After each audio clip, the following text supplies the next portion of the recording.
everyone, I wonder how you've been doing. My name is Maki. I'm a Gundam fan who worships His Excellency, treats casual Asia. I came all the way from Japan. My goal is to convey the wonder of Gundam to you. Today, I'm going to discuss this mobile suit right here, the Virgo, developed by us. Interestingly, it's not really appropriate to refer to this machine as a mobile suit. More correctly, it should be referred to as a mobile doll. In the world of Gundam Wing, a mobile doll is the term used to classify unmanned machines. However, interpretations vary on this point. Some argue that the mobile doll refers to a situation where an unmanned machine is operating a mobile suit. Others suggest that mobile doll refers to the control system of an unmanned machine, while the physical machine itself is called a mobile suit. I wonder what your thoughts are on this. This Virgo was designed to be operated as a mobile doll.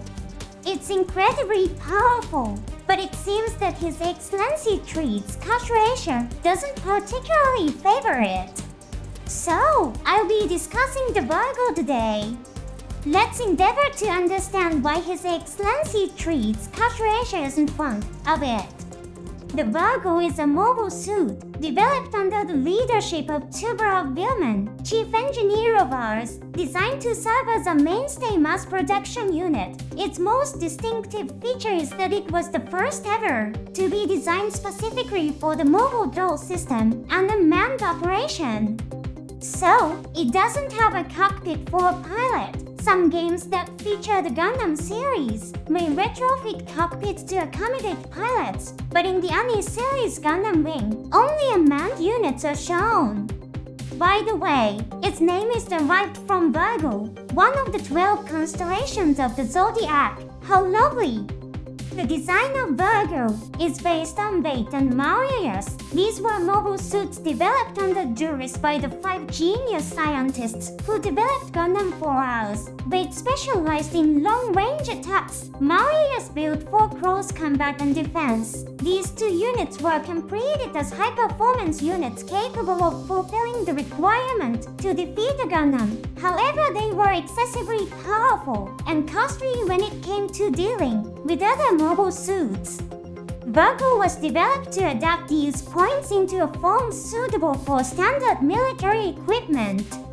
Its primary weapons are a beam cannon and prana-GNOs, providing it with high offensive and defensive capabilities. The beam cannon, based on Bait's equipment, is a powerful weapon against average units, although its power has been reduced, while the number of prana-GNOs has decreased from when Marius was equipped. It's sufficient considering that multiple Virgos are expected to team up in battle.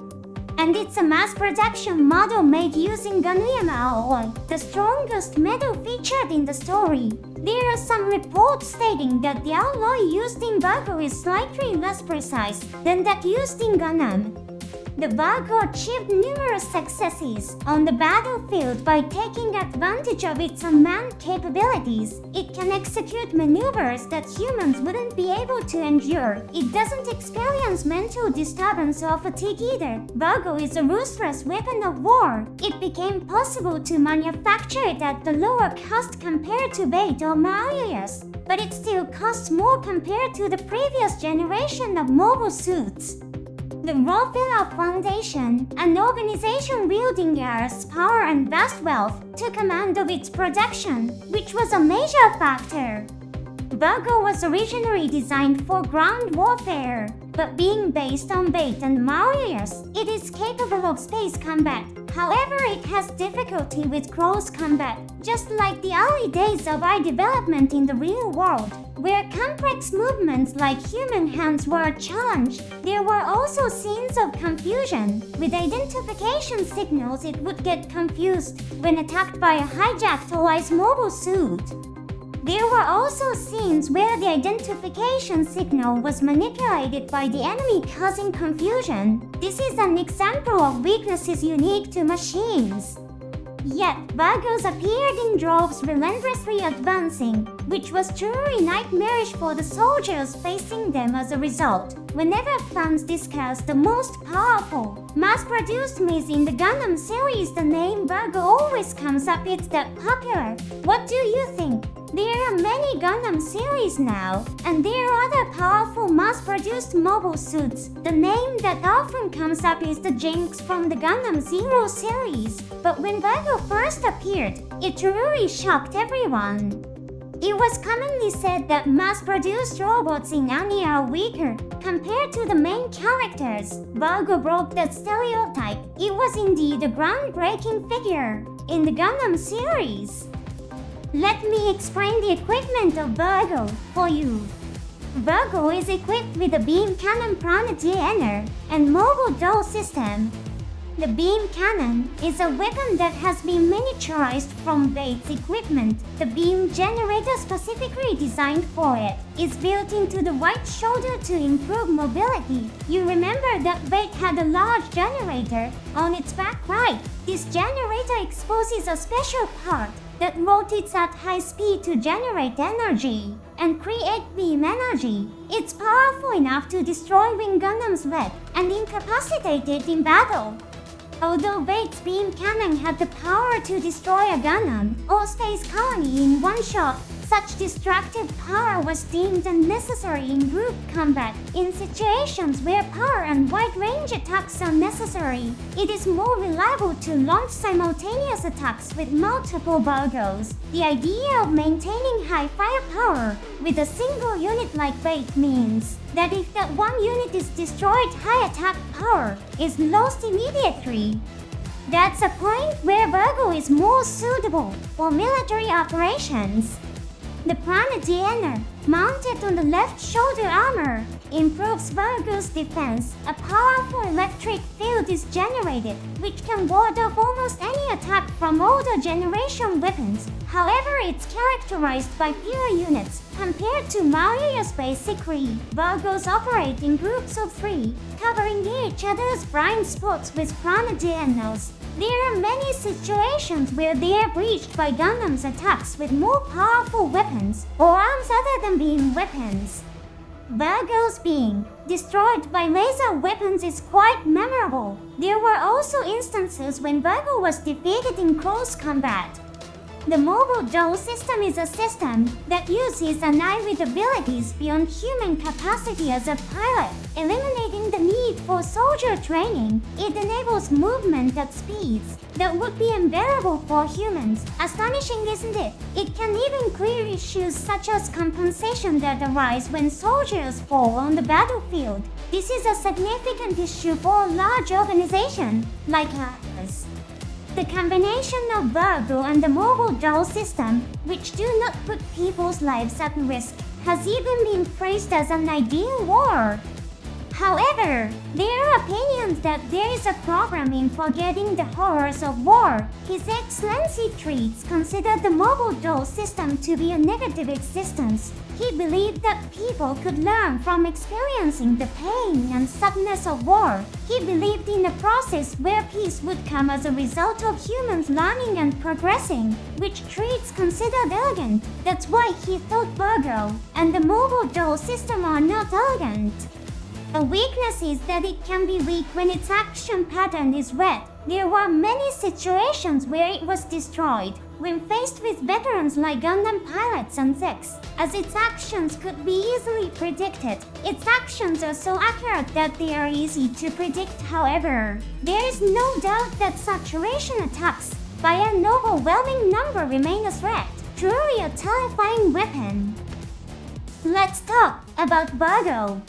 Virgo is a powerful mobile doll, mass-produced at the Asis Luna base. In its initial combat, it completely annihilated the older generation of mobile suits. The Leo unit, however, wiped after. It was destroyed by the new Gundams, the Gundam Dead Sketch Hell and the Ultron Gundam. Still, the effectiveness of Virgo as a weapon was confirmed, and it was officially decided to be mass-produced.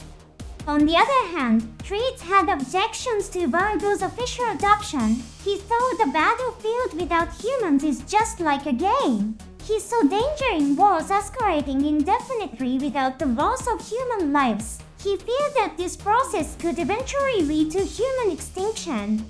The conversation takes a slight detour here. There is actually a Gundam series that depicts the result of what Reeds was worried about. It's called G Gundam Work, that came out before Gundam Wing. This series shows humanity having given up on warfare. They established a system to decide the leading country of the world through a competition called the Gundam Fight using mobile suits called Gundams made by each country. This system is also known as proxy war.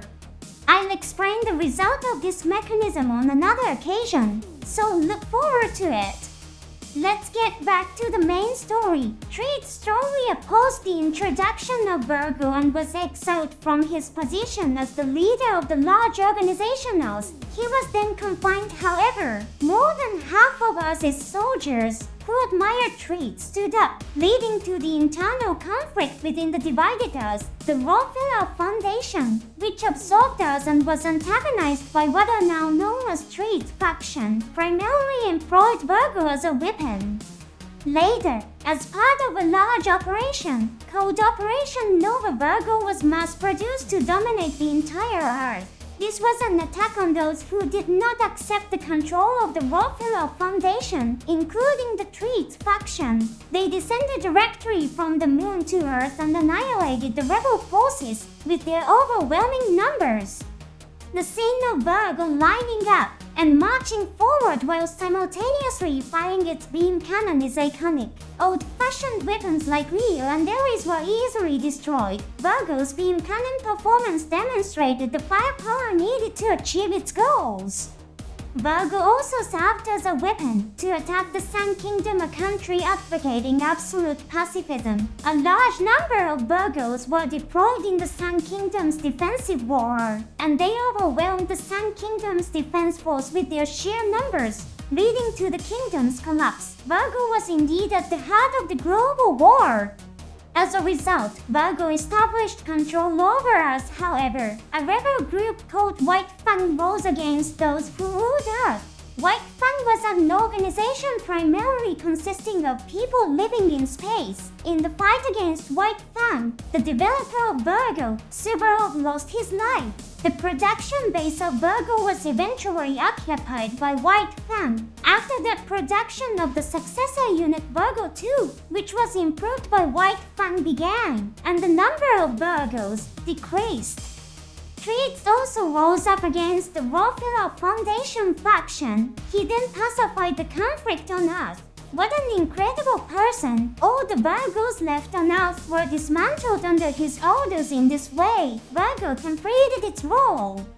The tumultuous Eric was stormed through by Virgo. It's a terrifying weapon, but its powerfulness is also a fascinating point that enchants people.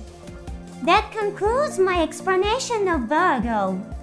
How do you feel about Virgo, which attacked the entire Earth as a merciless combat machine? Reed was opposed to Virgo, but it wasn't just a simple dislike. Reed did not ignore the fact that unmanned weapons would prevent the loss of soldiers' lives. He too was conflicted amidst this. He created Gundam Epion to understand the meaning of war using the Epion system. However, even while piloting Gundam Epion, Reed couldn't see the future. Still uncertain, he returned to the battlefield and continued to fight the mobile dolls while piloting Talkie 2. Although what Reed battled was Virgo E, the successor to Virgo. This Virgo is a crucial presence in the story of Gundam Wing. It's an important player in the work that puts forth themes such as the meaning of war and the meaning of peace. How do you feel about Virgo and the mobile dolls? If you'd like, please let me know in the comments. I consider all opinions to be elegant. The answers we arrive at after struggling and pursuing are truly elegant. Let me tell you one last thing. The subscribe button that exists on the screen you are looking at is actually the activation switch for the mobile doll. Whether you press it or not, please decide for yourself. I won't command you. I praise actions that you've decided on your own. Until our next lecture, see you, take care.